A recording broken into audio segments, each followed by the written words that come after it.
Coba ya, coba dulu.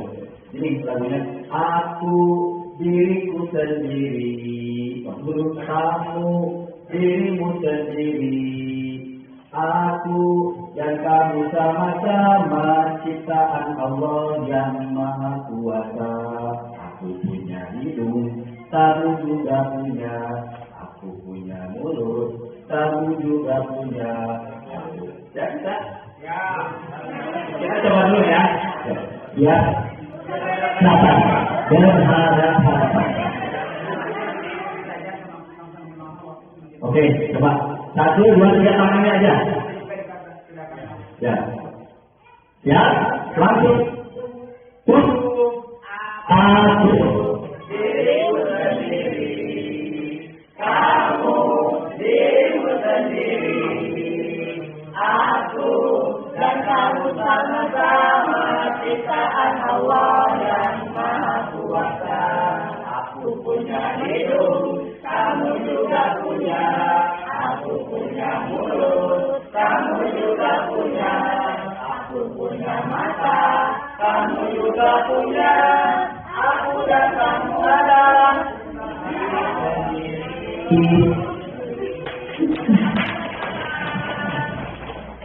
ya, terima kasih.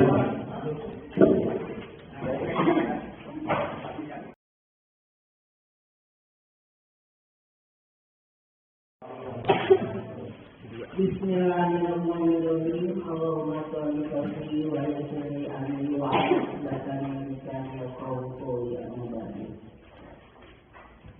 Bapak Ibu yang saya hormati dan saya banggakan.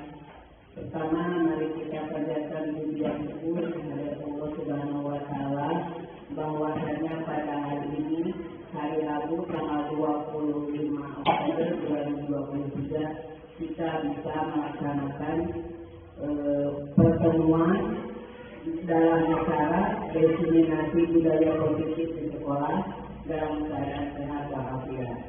Sahabat kita salam, semoga senantiasa berlimpah kepada junjungan kita Nabi Muhammad SAW beserta keluarga, sahabat dan umatnya sampai akhir. Ibu bapak guru yang berbahagia,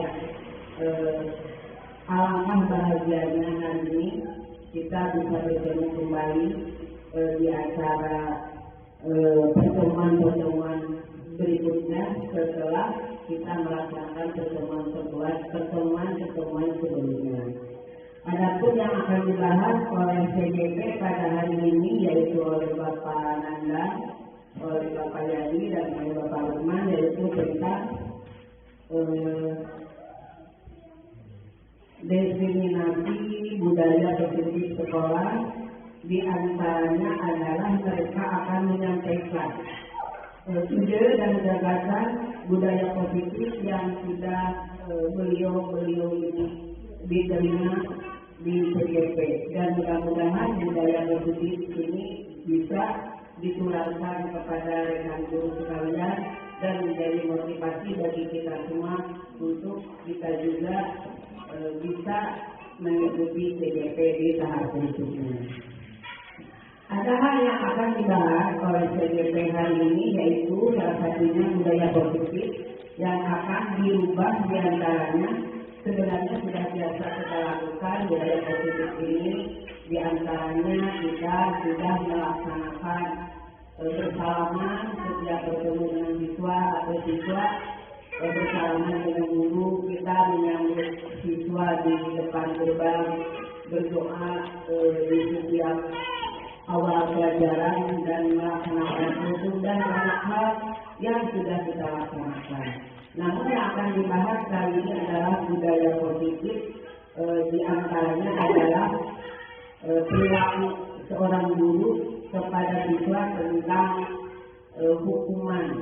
Nah, biasanya kita melakukan hukuman, tapi kita tidak pernah melakukan hukuman secara fisik ya, tetapi melakukan hukuman hal lain, seperti mengukur atau menyuruh melakukan hal-hal yang membuat mereka jerat. Tetapi kali ini oleh PGP akan dibahas bagaimana menyelesaikan masalah apabila siswa itu melakukan pelanggaran, baik terkait atau pelanggaran-pelanggaran yang lainnya yang ada di sekolah, dengan lebih efektif dan elegan lagi. Nah, untuk itu mari kita bersama-sama melihat dan mendengarkan bagaimana para PGP ini akan menyelesaikan hal-hal tersebut di sekolah kita. Mudah-mudahan apabila sudah PGP ini memberikan pengetahuannya kepada kita, memberikan solusi yang tepat tentang masalah ini, kita bisa melaksanakannya dengan baik di sekolah, dan tentunya kita berharap sekolah ini akan lebih baik. Itu saja yang Ibu akan sampaikan, yang bisa saya sampaikan hari ini. Mudah-mudahan masalahnya tidak besar. Wassalamualaikum warahmatullahi wabarakatuh.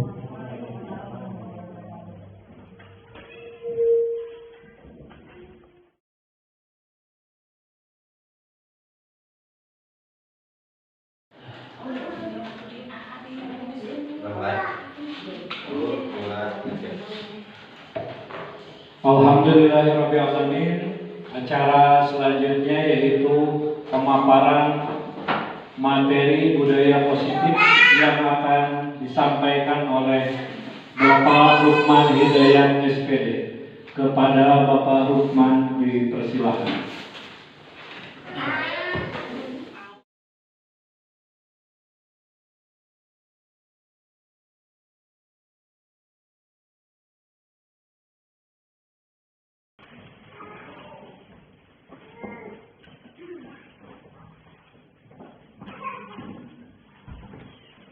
Bismillahirrahmanirrahim. Assalamualaikum warahmatullahi wabarakatuh.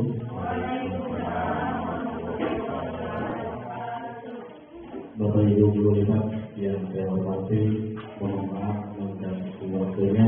Pada kesempatan ini saya akan menyampaikan materi pendidikan guru penggerak kaitan dengan diskriminasi budaya.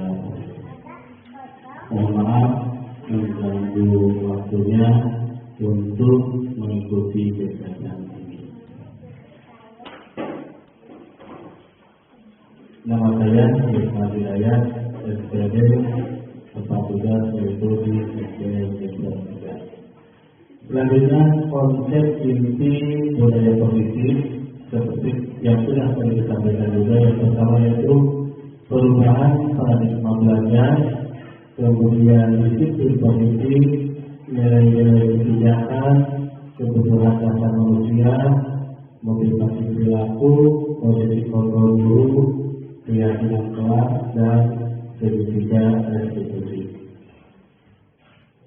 Bapak Ibu yang saya hormati,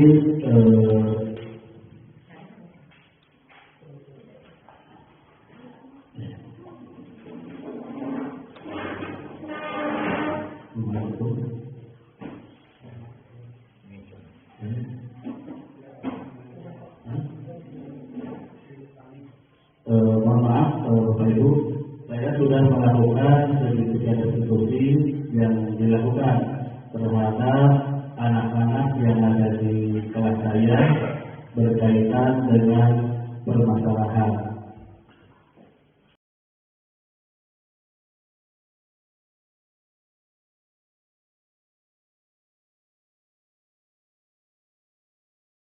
Selanjutnya, pembelajaran dengan paradigma baru. Pembelajaran dengan paradigma baru yaitu merupakan pembelajaran yang dirancang berdasarkan prinsip pembelajaran berdiferensiasi sehingga para peserta didik belajar sesuai dengan kebutuhannya berdasarkan tahap perkembangan sesuai teori psikologi modern untuk mewujudkan profil pelajar Pancasila. Nah, profil pelajar Pancasila tersebut Bapak Ibu sudah mengetahui karena sekarang alhamdulillah sekolah kita sudah mengikuti kurikulum merdeka. Tadi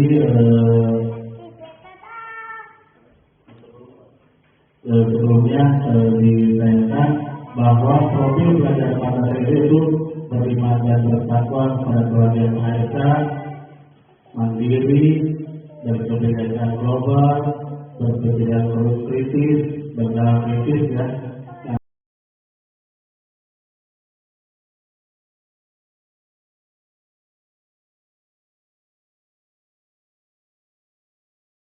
Selanjutnya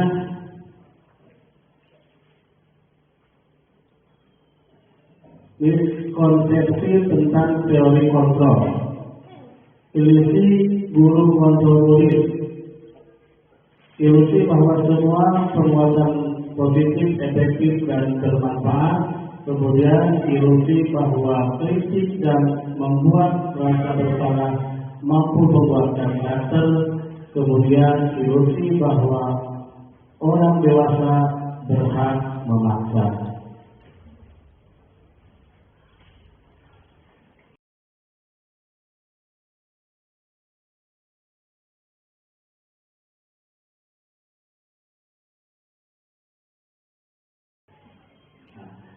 Mengubah paradigma stimulus respon ke pendekatan teori kontrol. Stimulus respon yang pertama, realitas atau kebutuhan kita sama. Yang kedua, semua orang melihat hal yang sama. Kemudian kita mencoba mengubah orang agar berpandangan sama dengan kita. Kemudian perilaku buruk dilihat sebagai suatu kesalahan. Kemudian orang lain bisa mengontrol saya bisa mengontrol orang lain. Pemaksaan ada pada saat bukan gagal dan model berpikir menang atau kalah. Kemudian teori kontrolnya yang pertama realitas atau berdasarkan kebutuhan kita berbeda. Yang kedua, setiap orang memiliki gambaran berbeda. Ketiga, kita berusaha memahami pandangan orang lain tentang dunia. Kemudian semua perilaku memiliki tujuan. Hanya Anda yang bisa mengontrol diri Anda, dan Anda tidak bisa mengontrol orang lain. Kolaborasi dan konsensus menciptakan pilihan-pilihan baru. Dan terakhir yaitu model berpikir menang-menang.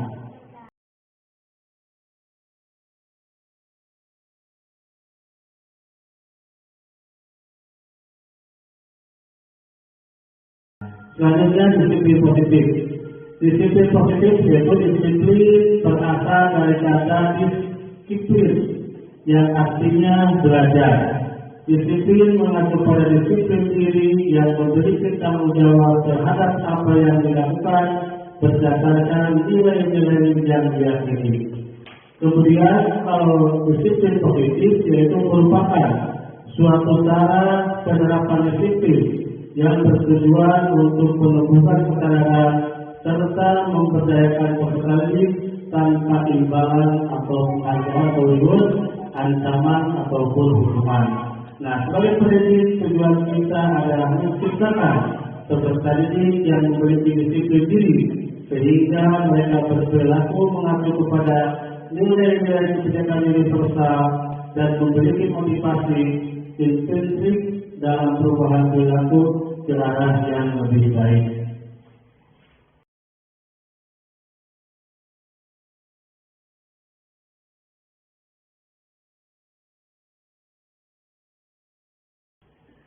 Nilai-nilai kebaikan, nilai yang disepakati bersama lepas dari suku bangsa, agama, bahasa maupun latar belakangnya. Ya. Contoh nilai kebaikan institusi atau organisasi sesuai dengan yang pertama, profil pelajar Pancasila, beriman dan bertakwa pada Tuhan Yang Maha Esa, berakhlak mulia, berkebijakan global, gotong royong, mandiri, kreatif dan bernalar baik. Kemudian IBO Primedia, program PYP, toleransi, rasa hormat, integritas, mandiri, menghargai, antusias, empati, keingintahuan, kreativitas, kerjasama, percaya diri dan komitmen. Itu keterampilan hidup atau life skill itu dapat dipercaya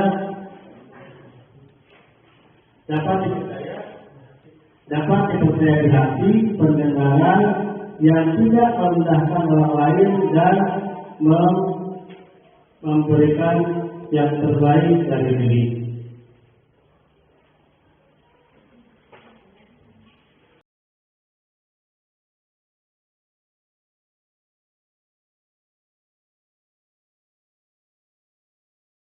Ya, selanjutnya kebutuhan dasar manusia. Kebutuhan dasar manusia adalah segala sesuatu yang kita lakukan untuk mendapatkan apa yang kita inginkan. Seluruh tindakan yang kita lakukan memiliki tujuan tertentu dan semua usaha terbaik yang kita lakukan adalah dalam rangka agar kebutuhan dasar kita terpenuhi dengan baik.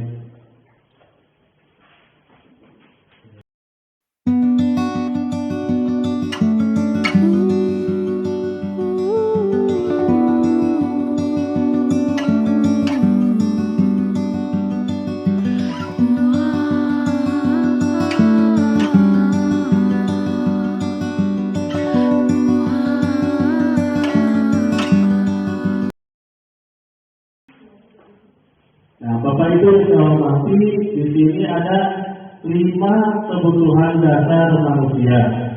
Yang pertama yaitu bertahan hidup.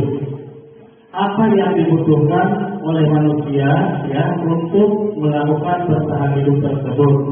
Yang pertama yaitu kita memerlukan makanan, pakaian, tempat tinggal, keamanan, dan kesehatan. Itulah dasar kebutuhan manusia untuk bertahan hidup. Yang kedua yaitu kebutuhan dasar manusia itu adalah kasih sayang dan rasa diterima. Di sini dikatakan rasa diterima, dipedulikan, berbagi, kerjasama menjadi bagian dalam kelompok dengan orang lain. Ya. Kemudian penguasaan.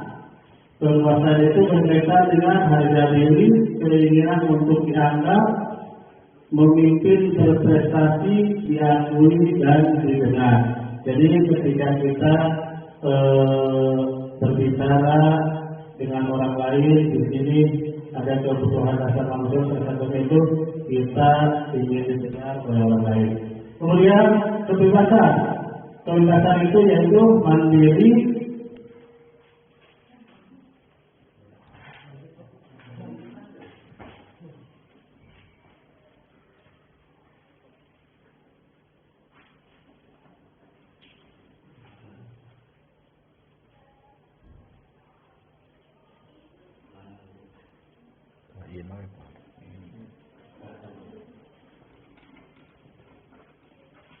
Nah, kebebasan itu mandiri, memiliki pilihan, mencoba hal baru, mampu mengandalkan arah dirinya.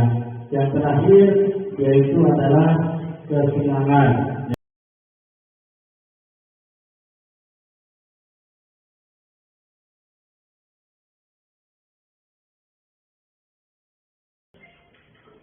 Nah, motivasi perilaku manusia.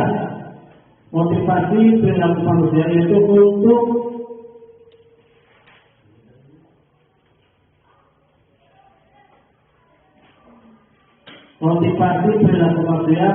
menghindari ketidaknyamanan hukuman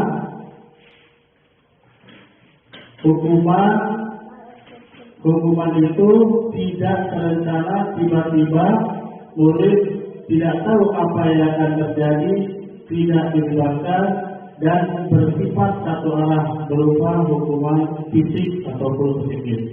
Yang kedua yaitu konsekuensinya. Terencana disepakati oleh peraturan, murid tetap dibuat tidak nyaman jika guru selalu memonitor murid. Kemudian eksekusinya yaitu surat syarat untuk menyelesaikan masalah tersebut, yaitu proses menciptakan kondisi bagi murid untuk memperbaiki kesalahan. Kedua, proses kolaborasi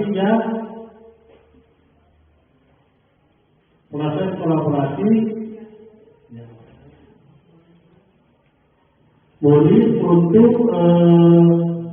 penunjukan solusi sendiri.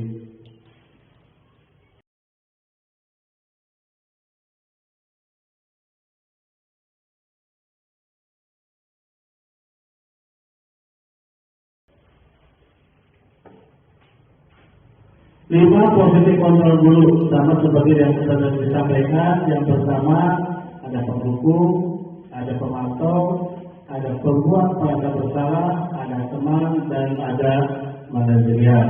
Ya, nah itu 5 positif kontrol guru.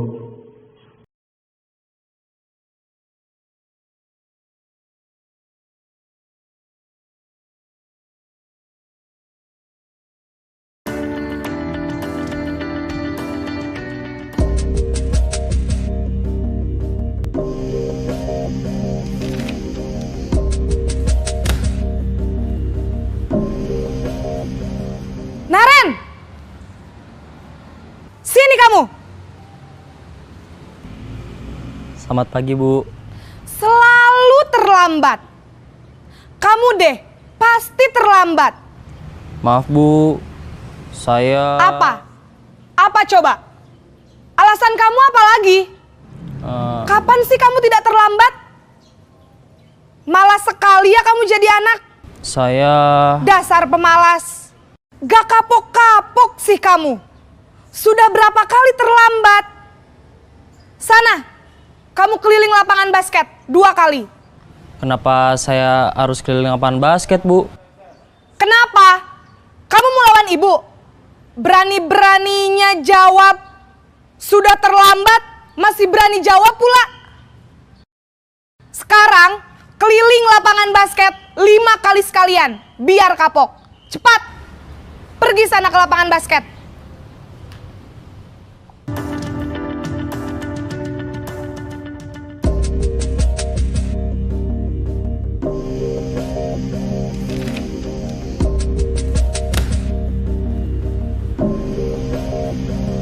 Naren!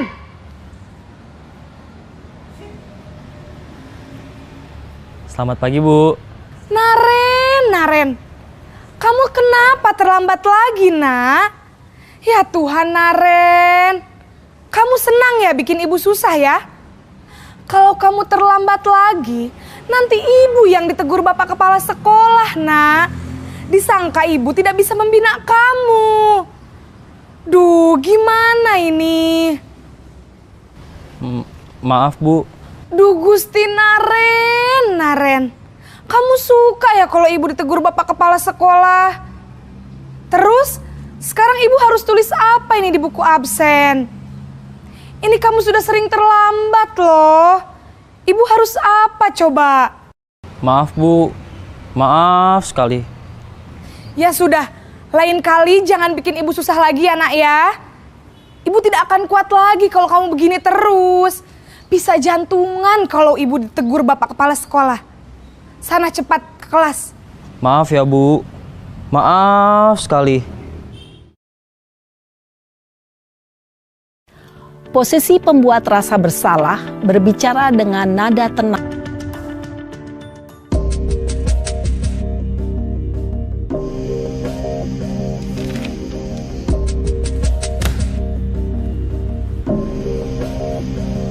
Naren!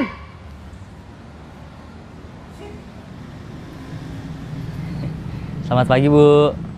Wah, sudah jam berapa ini nak? Terlambat lagi ya sayang. Iya Bu, habis ibu saya lupa bangunkan saya Bu. Kamu malah menyalahkan ibu kamu. Kamu bukannya anak yang larinya paling kenceng. Kok terlambat sih? Iya Bu, saya memang terlambat bangun tadi. Jadi biarpun saya lari kencang, tetap gak kekejar Bu. Ya sudah sana, nanti lain kali larinya lebih kenceng lagi ya. Biar gak terlambat lagi. Bikin seneng ibu, demi ibu. Bisa kan? Bisa lah Bu. Ya sudah sana masuk kelas. Ibu beresin urusan absen kamu. Kamu ini ada-ada saja.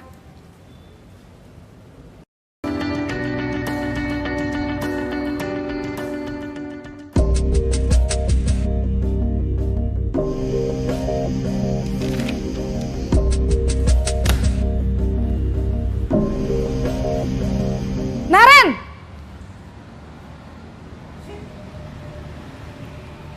Selamat pagi Bu.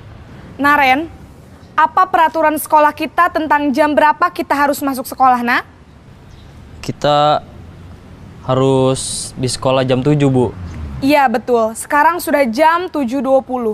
Naren sudah tahu konsekuensinya jika terlambat hadir. Paham Bu. Saya harus tinggal kelas pas jam istirahat selama 20 menit. Iya, benar. Konsekuensinya demikian. Jadi nanti jam 9.30 pas istirahat, kamu harus tinggal di kelas, kerjakan tugas tambahan untuk ketertinggalan kamu, ya? Baik Bu.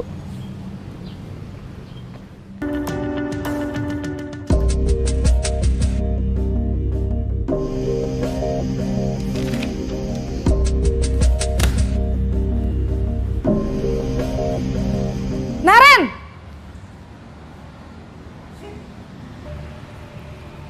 Selamat pagi Bu. Selamat pagi, Naren. Maaf Bu, saya terlambat. Iya, sekolah masuknya jam 7, sekarang sudah jam 7.20. Jadi sekarang bagaimana ini, Naren? Maaf Bu, saya lupa setel alarm saya semalam. Baiklah, menurut kamu, keyakinan sekolah yang mana yang perlu kamu tingkatkan? Menghargai diri sendiri dan orang lain mungkin ya Bu. Setuju. Jadi, apakah Naren meyakini prinsip saling menghormati tersebut? Iya Bu, saya meyakininya. Apakah Naren bersedia memperbaiki masalah keterlambatan ini? Bersedia Bu. Bagaimana kamu akan perbaiki masalah keterlambatan ini? Saya akan coba untuk tidak lupa menyetel alarm saya Bu. Baik, kalau Naren lupa menyetel alarm di rumah, ada orang yang kira-kira bisa bantu mengingatkan tidak? Ada Bu, kakak saya, Kak Ema. Ada lagi selain Kak Ema? Selain Kak Ema, ada ibu saya. Baik, jadi yang mengingatkan Naren adalah Kak Ema dan ibu kamu ya? Kira-kira akan mulai setel alarm kapan nih, Naren? Setelah pulang sekolah, akan segera saya lakukan. Baik, jadi Naren akan setel alarm untuk bangun besok pagi dan akan diingatkan oleh kakak dan ibunda Naren ya. Ada lagi yang mungkin perlu dilakukan, Naren? Agar tidak terlambat bangun lagi. Tidak ada Bu. Baik, Naren. Terima kasih untuk kerjasama kamu. Sekarang kamu perlu kembali ke kelas untuk belajar. Baik Bu, terima kasih.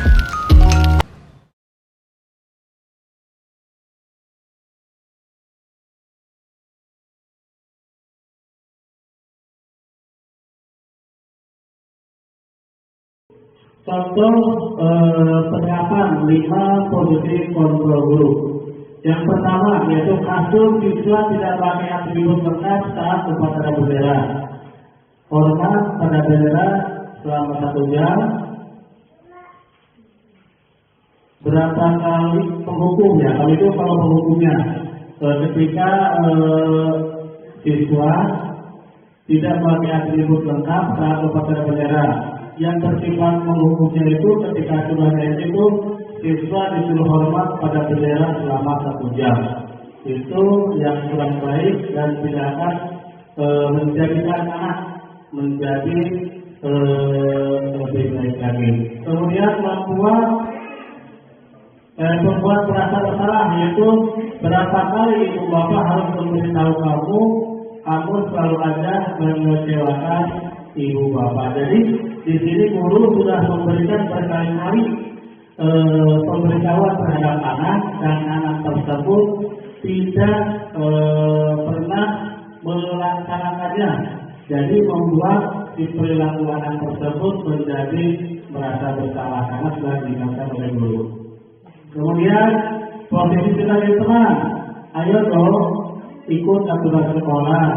Tolong bapak ibu ya, kali ini ya sudah tidak apa-apa, lain kali jangan sampai berbuat seperti ini lagi. Jadi seperti kita kayak teman sejawat, anak pun diposisikan sekali-kali seperti dengan teman. Ya kemudian kontrol sebagai pemantau. Kamu sudah melanggar peraturan sekolah, kamu tahu konsekuensinya. Setelah upacara kamu beli atribut koperasi dan jangan diulangi. Itu salah satu pemantau karena anak ada kesalahan dan pemantauannya seperti itu. Nah, kemudian sebagai manajerial atau sebagai seorang pemimpin, yaitu apakah kamu tahu kesalahanmu? Kira-kira bagaimana kamu memperbaikinya kesalahan itu? Itu yang dipertanyakan terhadap anak karena melanggar peraturan tersebut.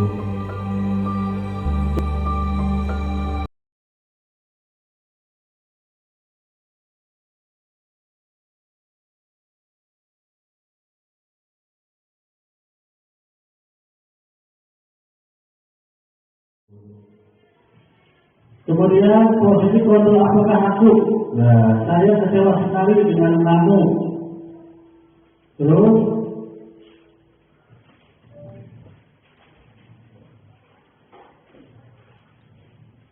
kamu tidak pernah benar melakukannya. Itu salah satu kontrol yang dilakukan, yang pertanyaan-pertanyaan yang diberikan oleh guru terhadap siswa yang melanggar peraturan. Berikutnya,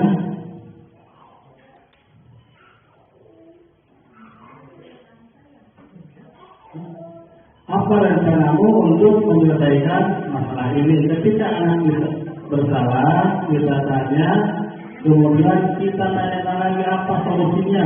Ketika anak sudah bersalah, untuk kedepannya supaya anak tidak melakukan seperti lagi, apa yang harus kita lakukan? Ya, ayolah lakukan demi Bapak Ibu ya. Jadi di sini Bapak Ibu guru juga ikut terbantu kalau dengan posisi kontrol seperti itu terhadap anak. Kamu tidak pernah mendapat nilai jika tidak mengerjakan tugas.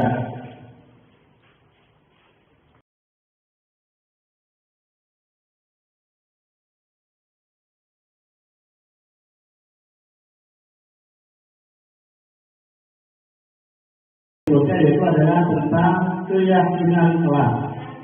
Mengapa keyakinan kelas bukan peraturan kelas?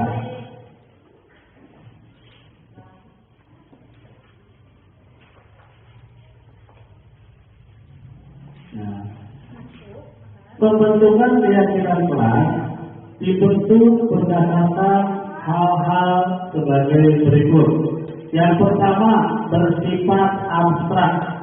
Yang kedua berupa pernyataan universal, artinya yang menyeluruh, kemudian dibuat dalam pernyataan positif. Jadi ketika kita membuat keyakinan dengan anak-anak tersebut diusahakan dan harus kita keyakinan tersebut yaitu sifatnya bersifat pernyataan yang positif. Kemudian sedikit saja agar mudah diingat, ya. Jangan terlalu panjang kita membuat keyakinan kelas, tetapi meskipun poinnya banyak, tetapi dengan pendek-pendek dapat dipahami oleh anak, maka anak dapat mengingat terus-menerus. Kemudian sesuai dengan kondisi kelas dan sekolah sehingga mudah diterapkan. Kalau TSC kan tingkatannya ada 6, mungkin di kelas 1 berbeda keyakinan kelasnya yang dibuat dengan kelas 2 beda dengan kelas 3, begitu juga dengan kelas 4, kelas 5, apalagi di kelas 6 yang anaknya paling tinggi mungkin keyakinan kelasnya pun dibuatnya lebih berbeda lagi, ya. Kemudian semua keluarga sekolah atau wali kelas dilibatkan saat membuat keyakinan kelas. Berbeda dengan sebelum-sebelumnya, kalau dulu itu kita membuat tata tertib kelas, tiba-tiba sudah dibikin, dipapang, dibikin, anak harus mentaati tata tertib itu, ya.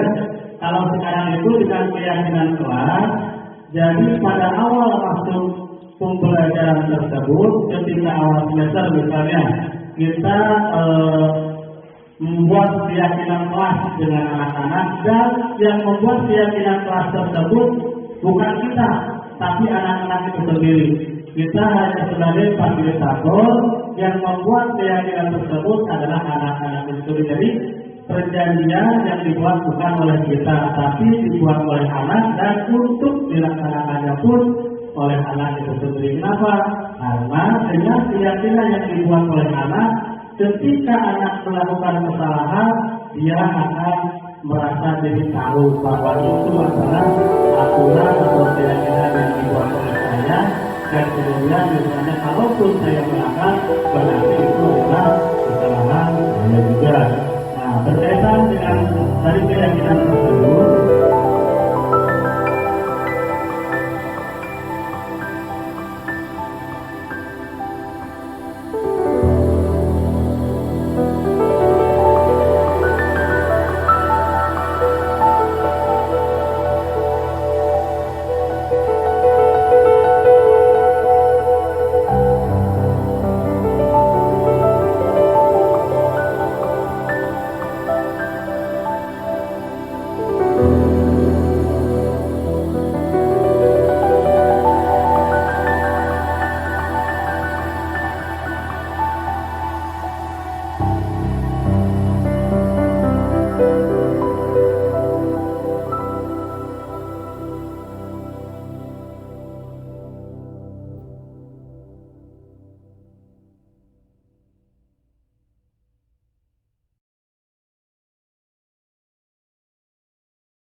ketiga, restitusi, yaitu suatu proses dialog yang dijalankan oleh guru agar dapat menghasilkan murid yang mandiri dan bertanggung jawab. Tahapan-tahapan dalam segitiga restitusi yaitu pertanyaan-pertanyaan yang akan dilakukan atau ditanyakan seperti yang pertama, apa keyakinan kita? Ya, ketika anak bersalah itu harus kita jadi senjata buat kita untuk menanyakan terhadap anak tersebut. Nilai-nilai apa yang telah disepakati bersama? Seperti apa gambaran sebuah kelas yang ideal menurut kamu, dan kamu ingin menjadi orang yang seperti apa?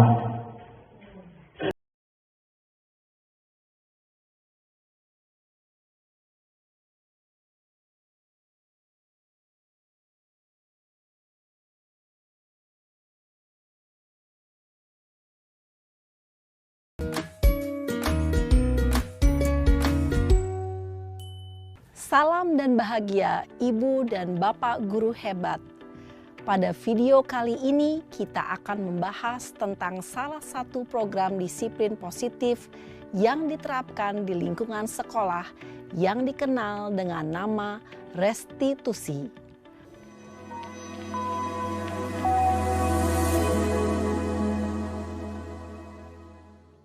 Restitusi dikembangkan oleh pakar pendidikan Diane Gosson, berlandaskan pada teori kontrol Dr. William Glasser.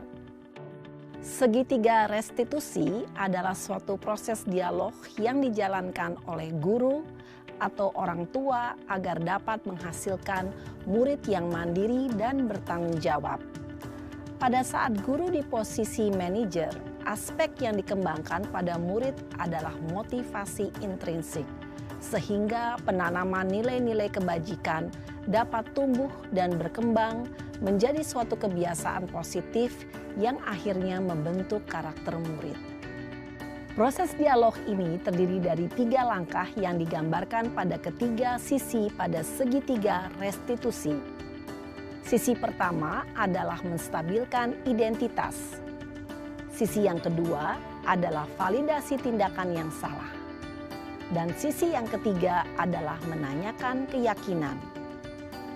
Ibu dan Bapak guru, berikut ini akan ditunjukkan bagaimana seorang guru berada dalam posisi manajer menggunakan penerapan segitiga restitusi.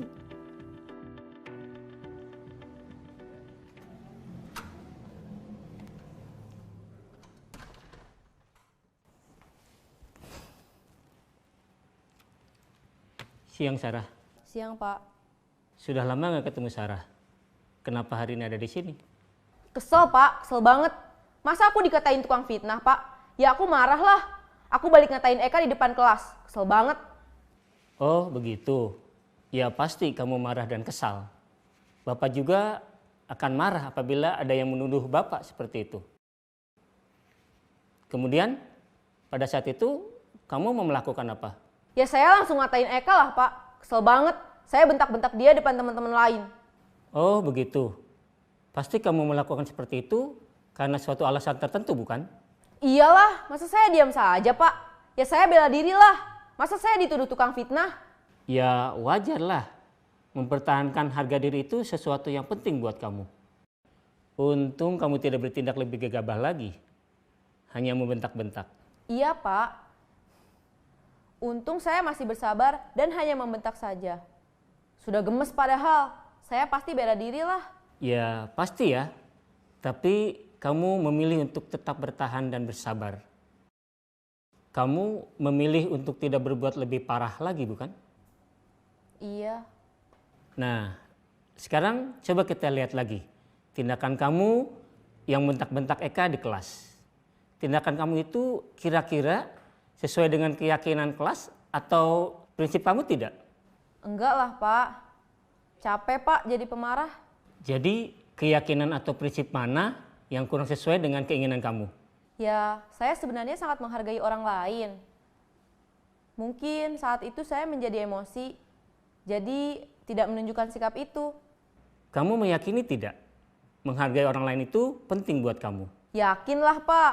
Iya, setuju. Kita harus saling menghargai. Namun, ada juga keyakinan yang kita sepakati yang perlu kita jalankan apabila kita sedang marah, bukan? Ya saya bisa lebih proaktif, mulai dengan diri sendiri. Saya bisa jadi lebih bersabar, mengambil waktu jeda untuk berpikir mau apa selanjutnya. Kira-kira kamu bersedia memperbaiki masalah ini tidak? Bersedia, Pak. Kalau kamu memperbaiki masalah ini, kamu akan menjadi orang seperti apa? Saya akan menjadi orang yang bertanggung jawab kali ya, Pak. Dan senantiasa proaktif. Iya, menurut kamu bagaimana rasanya menjadi orang seperti itu? Ya nyaman lah, bangga bisa bersabar dan menahan diri. Baiklah kalau begitu. Yuk kita pikirkan bagaimana memperbaiki masalah ini.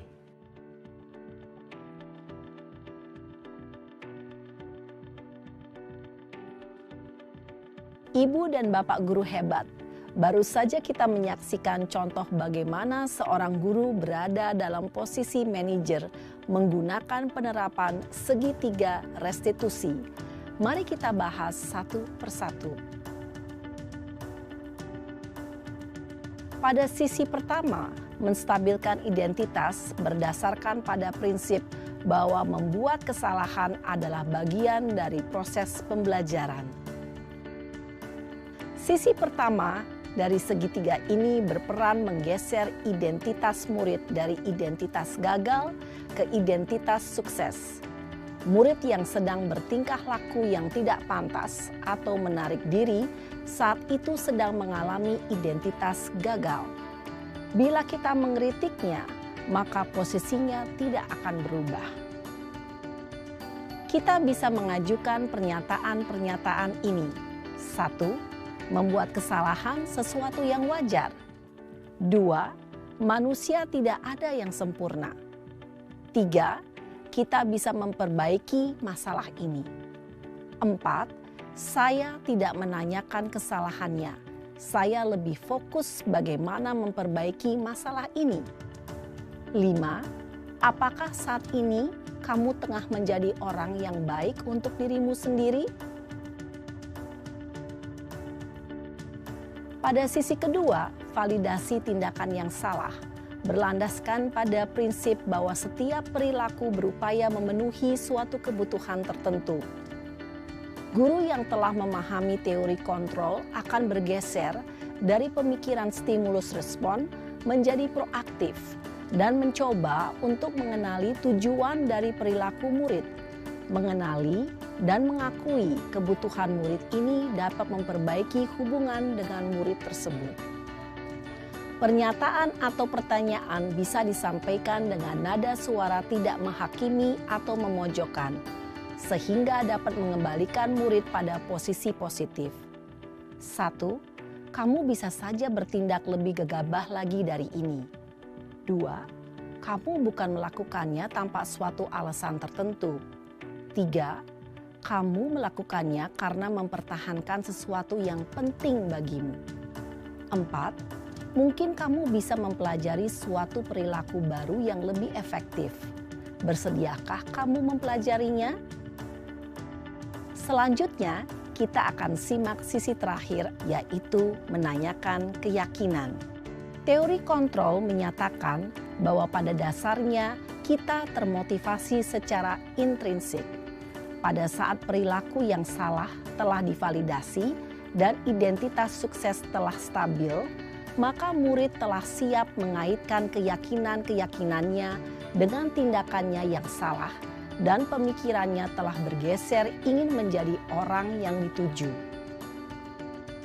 Pertanyaan-pertanyaan ini dapat mengaitkan keyakinan-keyakinan yang dianut murid. 1. Sebagai keluarga atau kelas, apa yang kita yakini? 2. Nilai-nilai apa yang telah kita sepakati? 3. Seperti apa gambaran sebuah kelas yang ideal bagi kamu? 4. Kamu ingin menjadi orang seperti apa?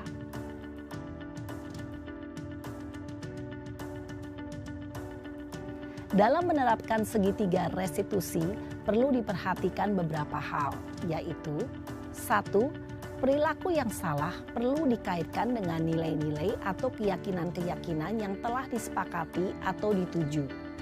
2. Kesediaan orang yang melakukan kesalahan untuk memperbaiki masalah.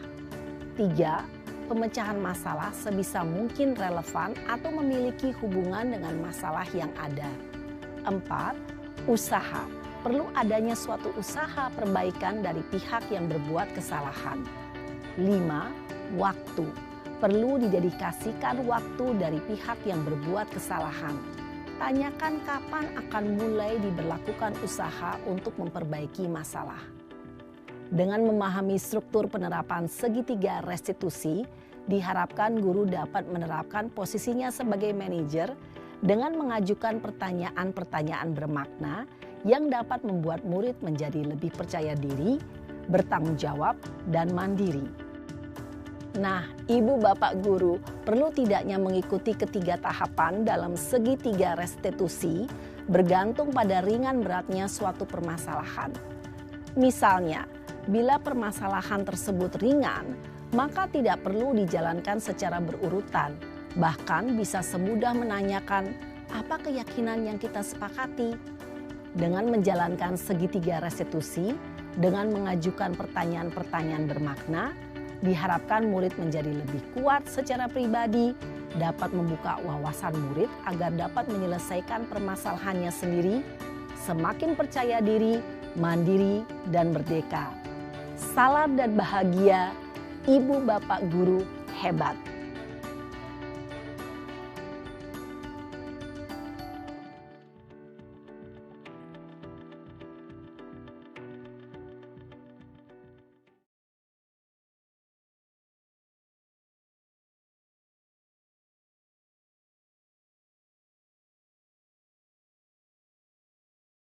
Ini salah satu laporan yang mau dibagikan.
Itu contoh yang satu, ini yang kedua ya.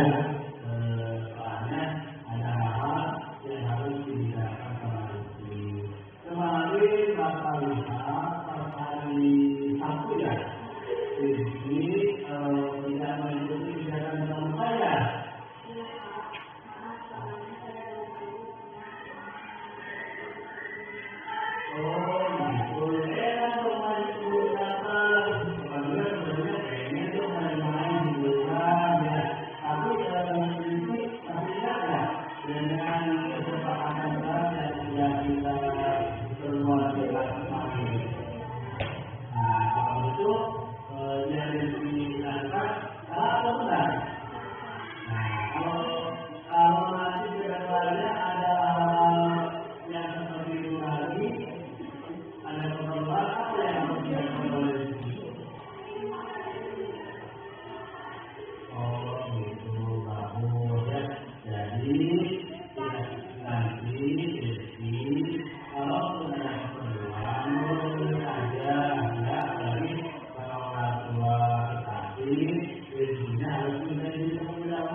Mungkin seperti itu salah satu contoh segitiga institusi yang punya dijalankan oleh saya terhadap anak-anak yang melakukan kesalahan.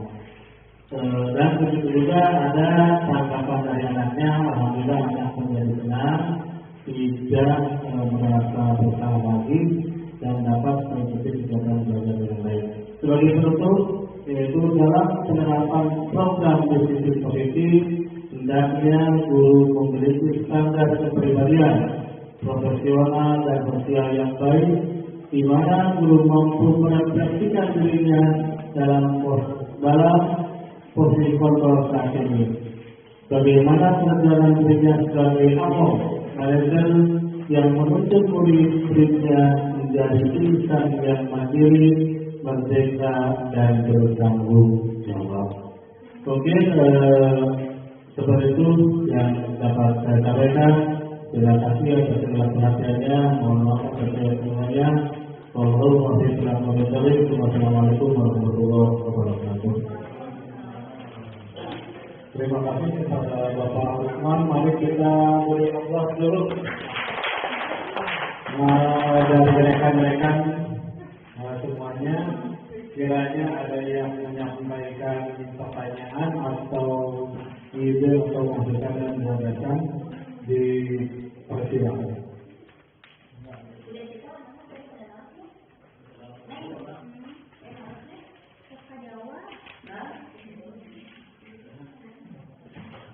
Ya, terima kasih. Tidak ada. Mari tutup acara ini dengan mengucapkan hamdalah.